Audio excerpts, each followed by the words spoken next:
You know, a lot of people are gonna probably compare this to Interstellar. Don't go thinking like that when you go walk into this movie. Just because Matt fucking Damon's in Interstellar and this movie, that doesn't mean shit. That just means he's an actor in another movie that takes place in space. Okay, I'm done talking about the comparison to Interstellar and Martian. You already knew what the fuck I was talking about, don't lie. Okay, I gotta talk about this one really quick because I will be fucking talking about this one for a long fucking time. So fasten your ass belts and let's get ready. The synopsis goes Matt Damon's ass is basically stuck on Mars.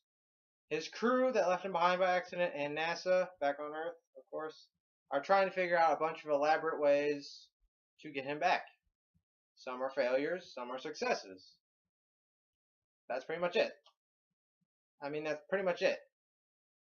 But that may sound stupid right now, but I gotta fucking tell you, when the movie fucking starts up, it really fucking starts up. I'm just gonna address this now. Ridley Scott is like my favorite director, my second favorite director, next to Quentin Tarantino.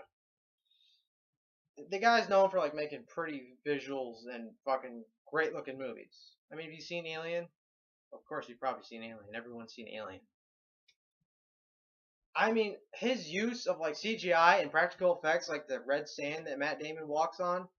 I'm gonna say this now. This is like the best looking Mars we will probably ever see on screen.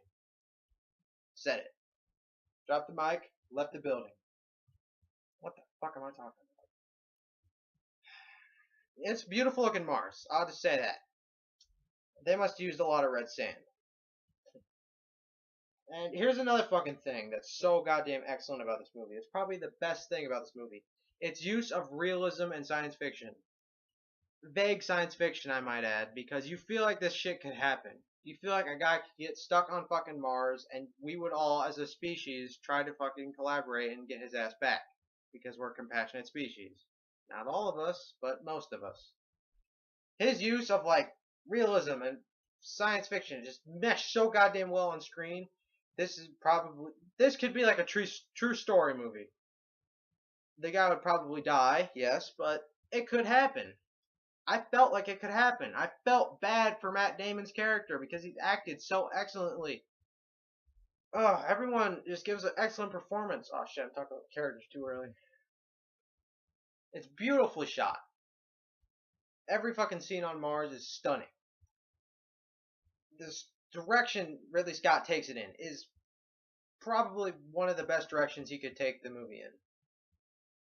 I can't say much more about the story or anything else. The story's fucking great. The writing's great.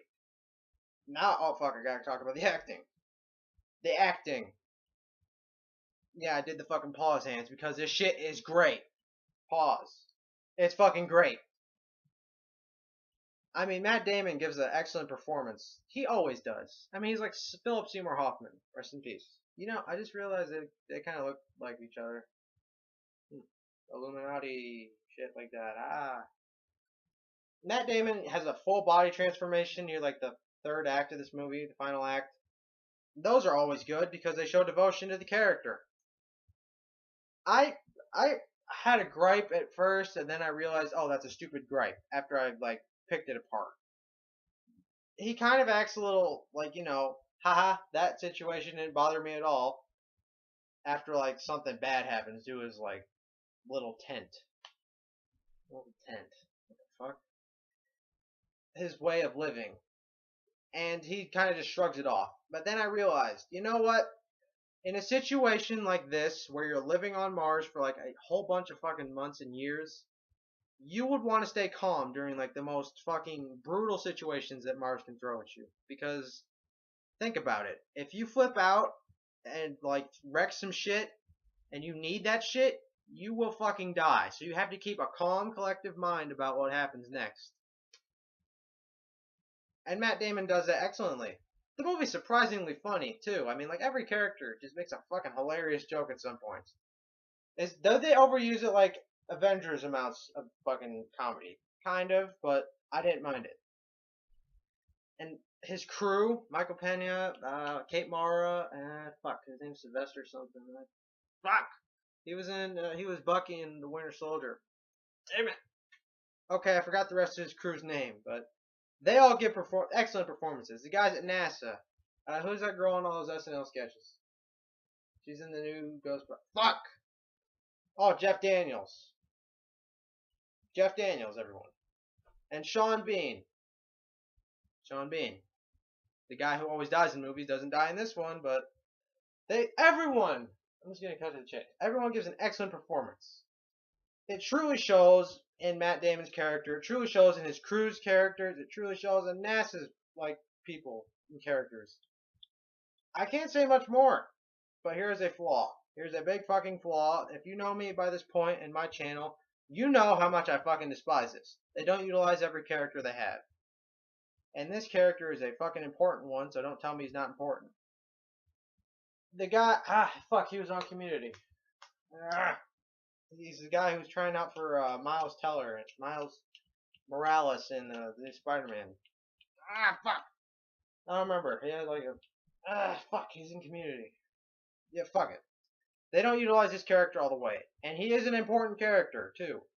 He basically gives a solution that is helpful. Very fucking vital to Matt Damon's survival.